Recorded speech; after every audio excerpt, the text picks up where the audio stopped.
22 ফেব্রুয়ারি সকালে গোপালগঞ্জের সদর উপজেলার চন্দ্রদিঘলিয়া গ্রামের বাড়ির পাশের দোকানে জুস কিনতে যায় মুহিন। বাড়িতে ফিরে না আসায় ওই দিন বিকেলে সদর থানায় একটি সাধারণ ডায়েরি করা হয়। পরদিন বিকেলে জিজ্ঞাসাবাদের জন্য মুহিনের বাবা মঞ্জুরুলের ভাড়াটিয়া আমিন সহ একই গ্রামের শাওন ও সিহাব নামে আরও 2 যুবককে আটক করে পুলিশ।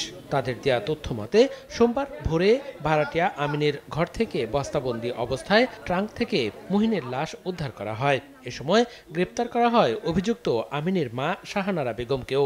এই ছেলেটার মতো একটা ছেলে, মাটির মতো ছেলে, এর থেকে আর ভালো ছেলে হয় না। এটা হলো পরিকল্পনাভাবে হত্যা, বুঝছেন, নলে এত বড় দুর্দর্শ কাজ করতে পারে না। আবার এই পুতা মারা গেছে, এর সর্বোচ্চ ফাঁসি চাই।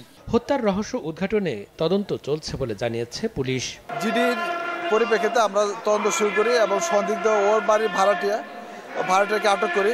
মুহিন রাবেয়া আলী সরকারি প্রাথমিক বিদ্যালয়ের 5ম শ্রেণীর শিক্ষার্থী ছিল। সময় সংবাদ, গোপালগঞ্জ।